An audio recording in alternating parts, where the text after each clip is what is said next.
Assalamualaikum warahmatullahi wabarakatuh. Perkenalkan nama saya Aldi Pramana dengan NPM 23351093. Di sini saya akan membuat tugas tentang menyimak video tentang tutorial JavaScript modules di dalam bahasa Indonesia. Manage WordPress Hostinger. Punya 3 fitur fantastis untuk website kamu. Pertama,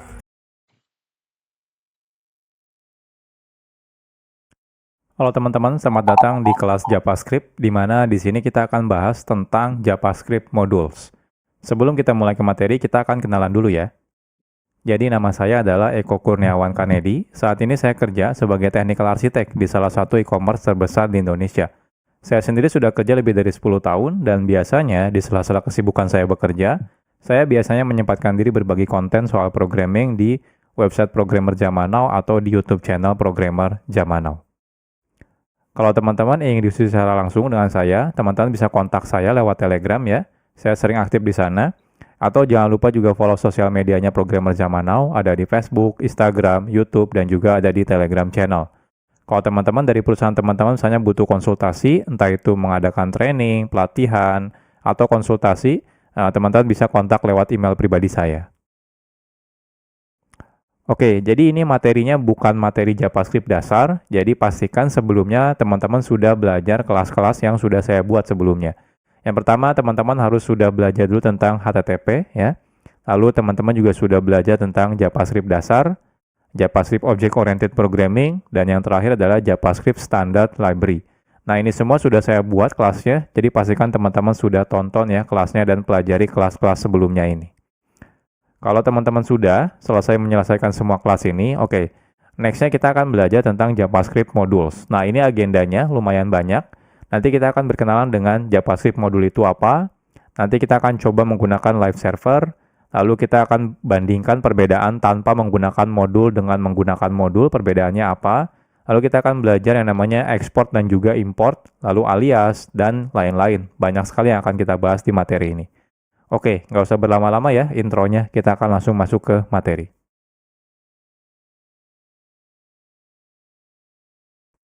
Sekarang kita akan berkenalan dulu dengan JavaScript modules. Dahulu, kode program JavaScript itu biasanya dimulai dari kode yang kecil dan juga sedikit biasanya ya. Jadi saat kita membuat kode program ya, biasanya ya dimulai dari kodenya yang sedikit dulu. Jadi mungkin jarang sekali kita akan menggunakan kode JavaScript dengan ukuran yang sangat besar dalam satu halaman website. Nah, tapi ya saat ini kebutuhan web ya sudah berbeda. Jadi kalau dulu tuh mungkin kebanyakan aplikasi website itu ya sederhana gitu ya, beda seperti yang sekarang. Kalau sekarang aplikasi web itu sudah sangat kompleks. Jadi kalau teman-teman lihat contohnya aplikasi website seperti toko online gitu ya, streaming online gitu ya, itu semuanya sudah kompleks sekali ya. Jadi lumayan, artinya kebutuhannya sekarang semakin besar ya penggunaan kode JavaScript. Apalagi dengan banyaknya framework-framework JavaScript, seperti contohnya mungkin nanti teman-teman bakal berkenalan dengan React.js atau AngularJS atau Vue.js, itu adalah framework JavaScript untuk membuat web front-end misalnya ya. Jadi otomatis kebutuhan pembuatan kode JavaScript akan semakin kompleks dan juga semakin besar kodenya. Nah, oleh karena itu, sudah seharusnya saat ini ya, itu saat kita membuat kode JavaScript, kita perlu melakukan yang namanya mekanisme split kode JavaScript atau memotong-motong si kode JavaScript ini. Sehingga tidak terlalu kompleks ya. Jadi tidak ditumpuk dalam satu file yang besar ya. Jadi kita bisa split, artinya lebih modular.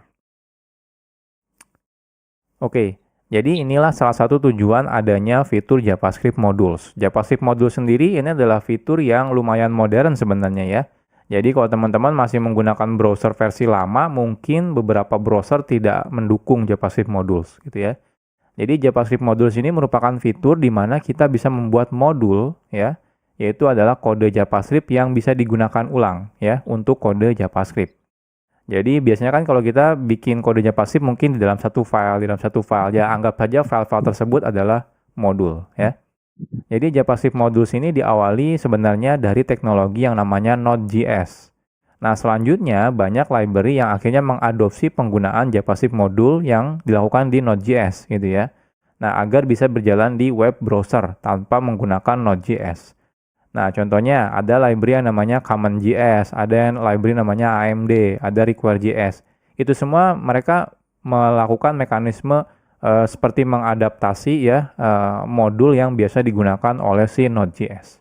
Nah, tapi sekarang itu tidak perlu lagi nih kita menggunakan library CommonJS, AMD, Require.js. Kenapa? Karena browser-browser modern sekarang sudah mendukung yang namanya JavaScript modules gitu ya. Nah, tapi ya harus hati-hati nih kalau teman-teman masih menggunakan browser yang lama. Itu ya contohnya menggunakan Internet Explorer. Itu sampai sekarang sudah tidak support ya JavaScript modules. Makanya si Microsoft itu sudah mengganti Internet Explorer menjadi Microsoft Edge. Kalau Microsoft Edge itu sudah mendukung yang namanya JavaScript modules. Tapi kalau teman-teman masih menggunakan Internet Explorer, maka dia belum mendukung tentang JavaScript modules. Nah, jadi secara garis besar ada dua kata kunci yang biasa digunakan dalam JavaScript modules, yaitu kata kuncinya adalah import dan juga export. Nanti untuk lebih detailnya kita akan bahas di chapter-chapter tersendiri ya. Jadi sederhananya adalah import itu merupakan kata kunci yang digunakan untuk mengambil sesuatu dari JavaScript modul, ya. Nah, sedangkan export itu digunakan sebagai kata kunci yang digunakan untuk memberitahu kalau di dalam modul ini bagian mana yang ingin kita expose keluar, sehingga bisa diimport dari luar modul. Jadi kurang lebih seperti ini ya JavaScript modul. Nah, tenang aja kalau teman-teman masih bingung, nanti tiap chapter kita akan bahas lebih detail gitu ya. Jadi dari mulai pertama nanti kita akan coba bandingkan ya perbedaannya tanpa modul dan menggunakan modul sampai bagaimana cara menggunakan JavaScript modules.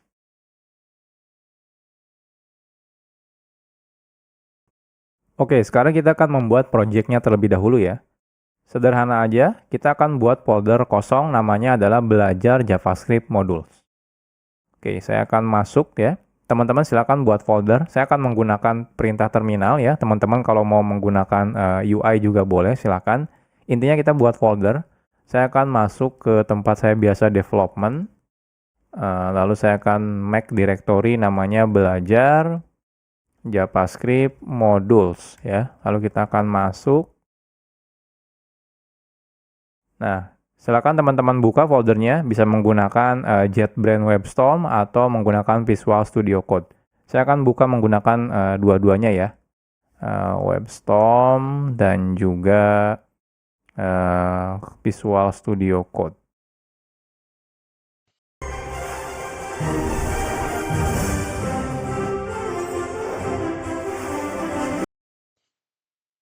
Oke, ini Visual Studio Code. Dan ini adalah WebStorm. Ya. Jadi sekarang kita sudah selesai ya. Jadi kita sudah bikin folder kosong ya. Teman-teman boleh gunakan editor mana aja boleh, nggak ada masalah ya.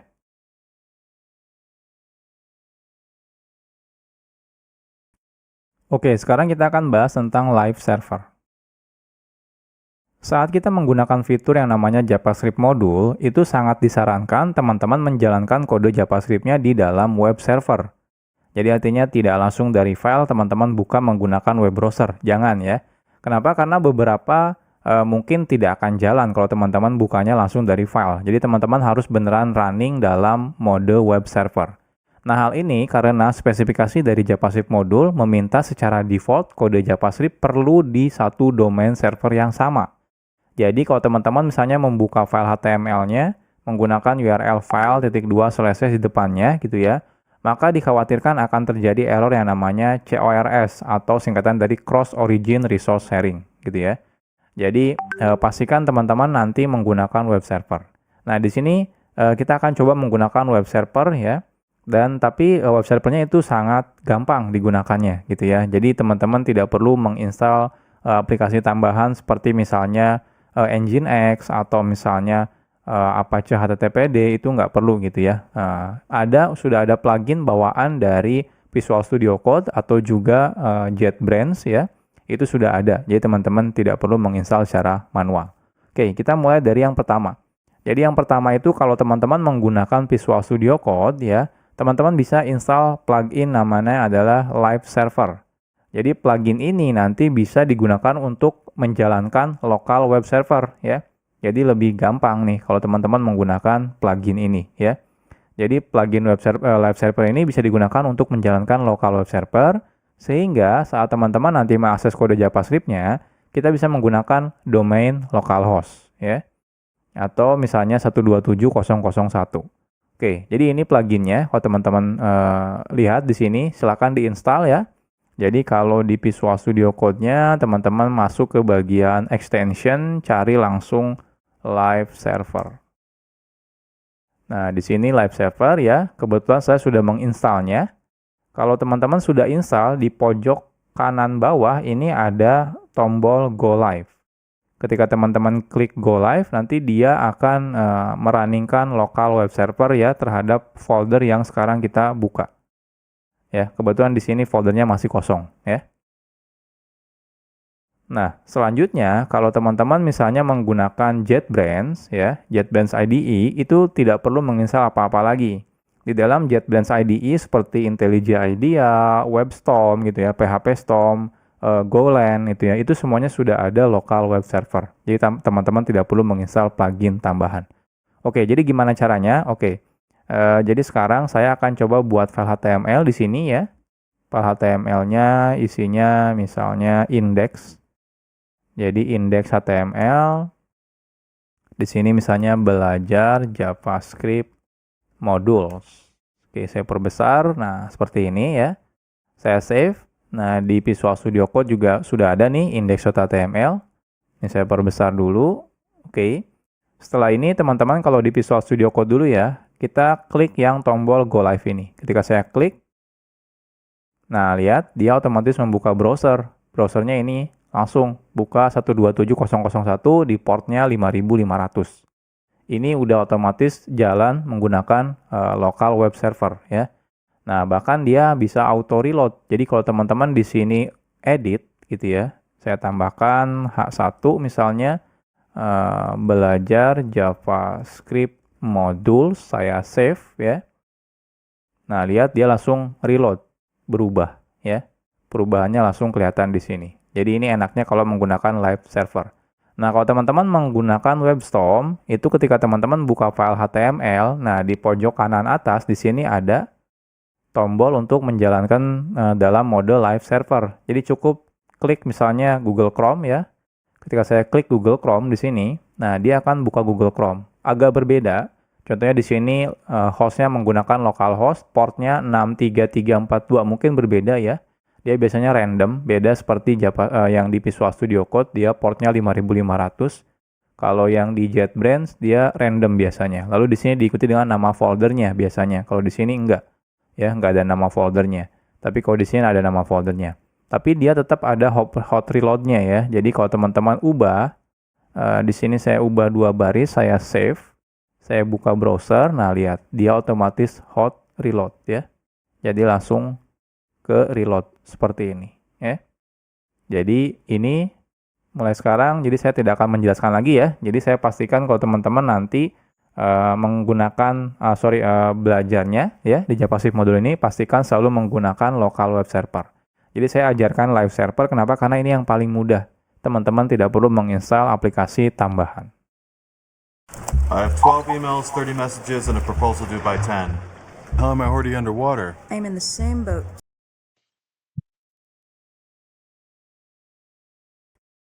Sekarang kita akan coba dulu ya tanpa menggunakan JavaScript modul.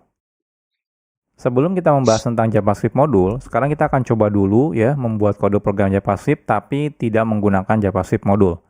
Nah, saat kita membuat file JavaScript, lalu kita load file JavaScript tersebut ya, menggunakan HTML contohnya, secara default kode JavaScript tersebut bisa langsung diakses.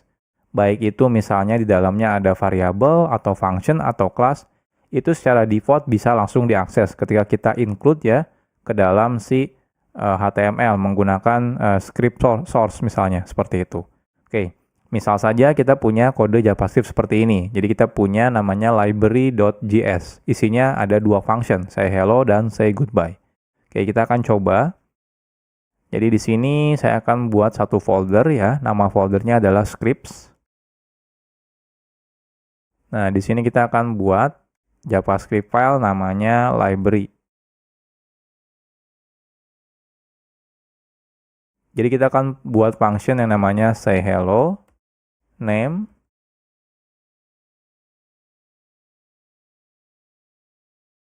hello name ya, dan juga say goodbye. Isinya goodbye name, seperti ini ya. Nah, selanjutnya kita akan coba load si library ini ya. Jadi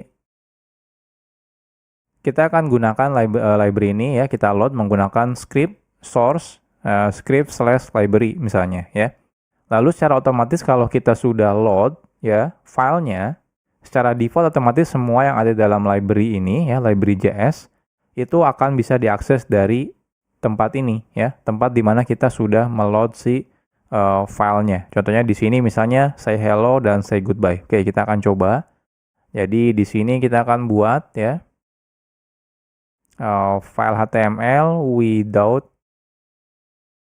module.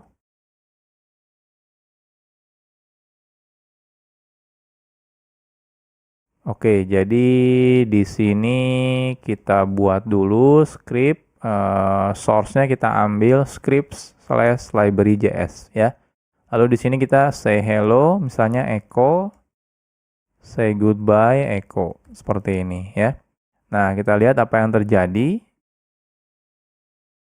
Inspect. Nah, hasilnya di konsol kelihatan nih. Saya perbesar dulu. Nah, lihat ya. Ada hello echo dan goodbye echo. Artinya apa? Artinya secara default saat kita load ya sebuah sebuah file JavaScript itu otomatis bisa langsung digunakan apapun yang ada di dalam kode JavaScript ini. Entah itu function di sini, teman-teman bikin variabel contohnya misalnya ya. Bikin variabel name sama dengan contohnya echo seperti ini ya. Lalu di sini kita akan coba console.info name seperti ini. Nah, lihat di sini keluar ya echo ya. Artinya apa? Artinya name ini bisa walaupun di sini tidak ada variabel name, tapi karena dia ada di library.js, jadi otomatis dia bisa digunakan.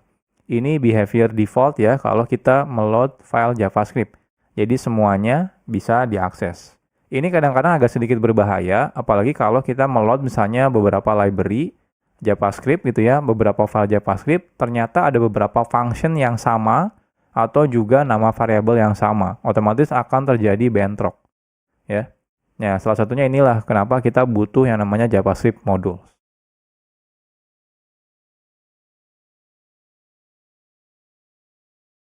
Oke, jadi kalau nanti teman-teman menggunakan modul ya, jadi kalau teman-teman menggunakan modul ya, jikalau kita menggunakan modul, kita bisa secara selektif namanya.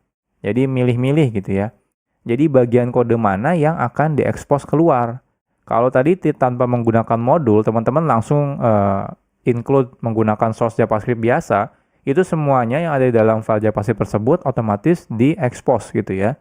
Nah, ini agak sedikit berbahaya. Tapi kalau nanti teman-teman menggunakan modul, teman-teman bisa pilih bagian mana, function mana, variabel mana, kelas mana yang ingin diekspos keluar. Karena mungkin beberapa variabel tidak mau diekspos keluar misalnya, seperti itu ya. Nah, secara default, kode yang kita buat menggunakan JavaScript modul tidak bisa digunakan dari luar file atau dari luar modul, kecuali memang kita meminta untuk mengeksposnya keluar. Jadi kalau yang JavaScript biasa itu ya, by default semuanya diekspos. Nah, kebalikannya dengan JavaScript modul. Kalau JavaScript modul, semuanya justru tidak diekspos. Jadi ketika kita pengen mengekspos, justru kita harus menyebutkan mana yang ingin diekspos keluar.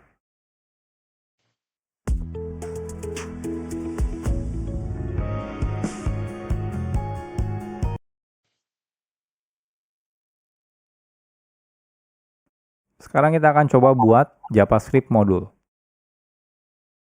Membuat modul itu sangat sederhana. Kita cukup membuat file JavaScript seperti biasa aja gitu ya. Jadi nggak ada perbedaan sebenarnya saat teman-teman bikin file JavaScript biasa sama JavaScript modul. Yang membedakan adalah saat kita justru meload file JavaScript-nya dari HTML. Kita tidak lagi menggunakan tipenya JavaScript lagi, melainkan tipenya adalah modul ya.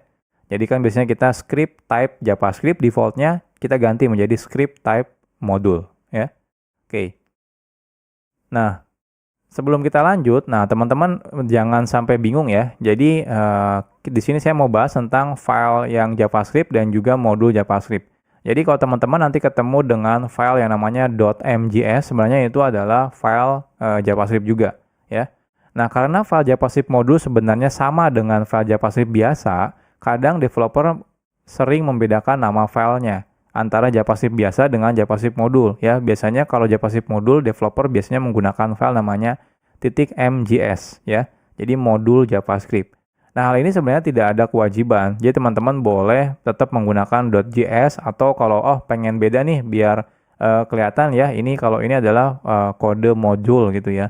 Jadi kita pakainya MJS, itu nggak ada masalah. Tapi intinya tidak ada kewajiban. Hanya saja agar mempermudah ketika kita dalam development, kita bisa menggunakan nama filenya ya. Jadi tidak menggunakan nama file .js, tapi menggunakan MJS ya. Jadi teman-teman terserah bebas. Nah, tapi pada kelas ini kita akan tetap menggunakan filenya .js ya. Ya, biar tidak bingung aja gitu ya, terutama buat pemula loh. Kok ini filenya .mjs gitu ya. Nah, tapi nanti kalau teman-teman sudah mengerti tentang modul JavaScript, nanti kalau teman-teman suatu saat melihat project orang lain, extensionnya berbeda, misalnya pakainya .mjs itu tidak ada masalah gitu ya. Jadi entah itu mau menggunakan .js atau .mjs itu tidak ada masalah ya. Isinya sebenarnya kodenya JavaScript juga. Cuma seperti memberitahu aja kalau JavaScript ini isinya adalah modul. Oke, kita akan buat lagi file yang sama seperti yang sebelumnya, cuma bedanya namanya filenya adalah CJS. Isinya apa? Isinya sama persis, tidak ada perbedaannya. Jadi lebih baik kita copy paste saja ya. Jadi dari library JS ini kita akan copy paste di sini menjadi CJS ya. Nah, ini CJS ya. Jadi teman-teman punya say hello dan say goodbye. Nah, lantas sekarang pertanyaannya, apa bedanya tanpa menggunakan JavaScript modul dengan menggunakan JavaScript modul? Jadi yang membedakan adalah cara kita meload JavaScript modulnya, ya. Jadi caranya teman-teman tambahkan modul di sini. Jadi type-nya itu modul. Karena default-nya kalau teman-teman tidak menggunakan type, itu type-nya adalah JavaScript. Nah, kita ganti type-nya menjadi modul. Jadi perbedaannya cuma itu saja sebenarnya. Nah, sekarang kita akan coba. Jadi di sini saya akan buat file baru namanya with module ya. With module. Lalu di sini saya akan copy paste yang dari without module ya. Nah, yang membedakan adalah di sini berarti ini ada yang error sepertinya. Oh, kode bodinya. Lalu di sini type-nya yaitu adalah modul seperti ini ya. Jadi bedanya cuma itu saja sebenarnya ya. Nah, sekarang kita coba running. Oke, harusnya jangan ke sini, bentar. Running. Inspect. Kita lihat. Nah, di sini error. Errornya kalau teman-teman perhatikan adalah say hello is not defined. Jadi ketika kita manggil say hello, ternyata loh kok di sini dibilang tidak didefinisikan. Jadi artinya apa? Artinya say hello itu tidak ada loh. Tapi kan kita ada nih di library JS. Oke, salah ya. Ini say.js. Saya save tetap error sih. Tapi kan ada ya di say.js. Ini ada say hello dan di sini ada say goodbye. Pertanyaannya kenapa? Kenapa error ya? Oke, kita lihat lagi ke slide. Hi, we're a web design platform called Duda. This is what our platform looks like, and this is what it can do for your agency. Jadi nanti teman-teman pasti bakal mengalami seperti ini ya. Jadi hasilnya adalah JavaScript modulnya pasti error nih ketika teman-teman manggil say hello. Pertanyaannya kenapa bisa error? Jadi secara default di awal-awal tadi sudah saya jelaskan sebenarnya. Saat kita menggunakan fitur JavaScript modul, semua kode yang ada dalam JavaScript modul, entah itu function, variabel, kelas, dan yang lain-lain tidak diekspos keluar modul tersebut. Artinya tidak bisa digunakan dari luar modul. Jadi cuma bisa di dalam file itu saja atau modul itu saja. Nah, kalau kita ingin mengekspos modul tersebut ya, jadi teman-teman misalnya, oh saya pengen deh yang function say hello sama say goodbye pengen diekspos keluar.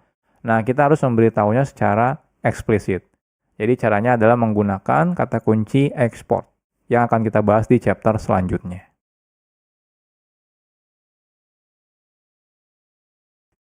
Sekarang kita bahas tentang export. Export itu merupakan kata kunci yang digunakan untuk mengekspos kode yang ada dalam modul, ya. Jadi mengekspos keluar. Nah, export itu biasanya ditambahkan di awal sebuah variabel kah, function, atau juga kelas. Jadi ketika teman-teman membuat function, depannya kasih export. Kalau teman-teman merasa ingin mengekspos function ini keluar modul. Artinya apa? Artinya bisa digunakan di luar modul, ya. Oke, contohnya yang sebelumnya, contohnya kita punya yang say hello dan say goodbye. Jadi kalau teman-teman merasa oke, function ini ingin saya expose keluar, teman-teman cukup gunakan kata kunci export di depannya. Jadi export function, nama functionnya. Jadi seperti biasa, coba bedanya tambahkan export. Nah, defaultnya kalau teman-teman tidak tambahkan export, maka dia tidak diekspos keluar, ya. Makanya di awal tadi kita ketika manggil say hello itu error. Kenapa? Ya karena tidak diekspos keluar. Oke, sekarang kita akan coba expose ya.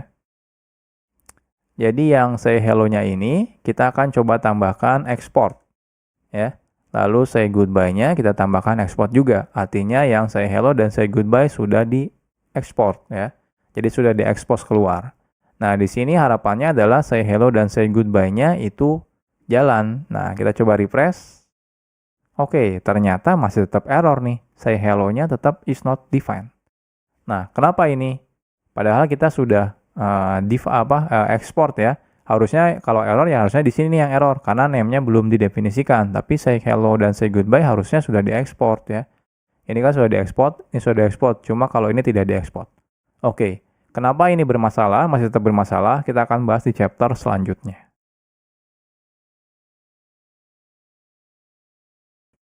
Oke, sekarang kita bahas tentang import. Export itu digunakan untuk mengekspos kode yang ada di dalam modul ke luar modul. Nah, jikalau kita ingin menggunakan kode yang sudah diekspos yang dari modul tersebut, kita perlu menggunakan kata kunci yang namanya import. Makanya yang sebelumnya tetap error, kenapa? Karena kita belum melakukan import, ya. Jadi wajib melakukan import terlebih dahulu. Nah, cara menggunakan kata kunci import ini sederhana. Caranya seperti berikut. Jadi cukup gunakan kata kunci import. Kalau cuma satu, teman-teman bisa langsung sebutkan nama yang akan diimportnya, misalnya nama functionnya, nama variabelnya, atau nama kelasnya. Kalau lebih dari satu, teman-teman bisa gunakan kurung kurawal. Kurung kurawal yang pertama apa, yang kedua apa, yang ketiga apa, dan seterusnya ya. Gunakan koma pemisahnya. Lalu kurung kurawal tutup, from, lalu di sini silakan sebutkan nama filenya, ya, nama file modulnya dari mana. Nah, modul hanya bisa digunakan di modul lain. Artinya apa? Artinya yang sebelumnya kan ketika kita bikin script itu defaultnya dia tipenya adalah JavaScript. Jadi teman-teman harus ganti ketika teman-teman menggunakan script, tipenya harus dijadikan modul lagi, ya. Nah, saat menggunakan import, kita tidak perlu lagi menambahkan script modul sort satu persatu, ya.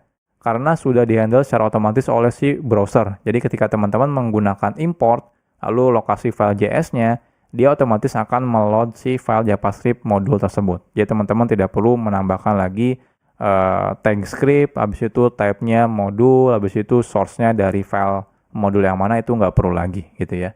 Oke, jadi contohnya, jadi yang sebelumnya kenapa masih error? Yang pertama, tipenya teman-teman masih menggunakan default-nya yaitu JavaScript, jadi teman-teman harus ganti type-nya menjadi modul. Lalu di sini cara importnya adalah import ya, say hello, say goodbye, from. Nah ini, titik itu berarti relatif ke file sekarang. Habis itu titik, slash, script, ada folder script, lalu slash say js. Ya. Oke, kita akan coba. Jadi di sini ini type-nya kan default-nya kalau teman-teman tidak definisikan type-nya JavaScript. Nah, kita ganti menjadi modul lagi, harus sama gitu ya. Nah, selanjutnya, ini kalau saya save, nah, lihat di sini masih tetap error. Kenapa? Karena say hello-nya belum kita import. Jadi teman-teman harus gunakan import ya. Lalu di sini say hello, say goodbye, lalu from. Nah, from-nya dari mana? From-nya harus menggunakan, nggak boleh langsung gini ya. Script say js. Nah, kalau seperti ini error ya. Errornya apa? Diberitahu. Kalau misalnya mau menggunakan modul itu harus relatif reference ya. Jadi seperti pakai slash atau titik slash ya, atau titik-titik slash seperti ini. Jadi kalau saya pengen dari file tempat file HTML saya lalu masuk ke dalam folder, jadi titik slash seperti ini ya. Ini saya save. Nah, lihat, sukses ya. Nah, cuma info name-nya ini nggak keluar. Kenapa nggak keluar di sini? Karena tidak saya expose di sini ya. Tidak saya expose di CJS-nya. Selain itu, juga di sini tidak saya import ya. Jadi kalau di sini teman-teman paksa import name seperti ini akan error gitu ya. Jadi kita melakukan request name tapi ternyata dia tidak diekspor dari modulnya seperti ini ya. Nah, kecuali teman-teman ekspor nih name-nya. Nah, di sini ekspor seperti ini ya. Nah, ini baru jalan nih konsol info name-nya keluar ya, echo seperti ini. Jadi sederhana ya menggunakan JavaScript modul itu. Cukup di file modulnya teman-teman lakukan ekspor dan di tempat yang teman-teman butuhkan lakukan import.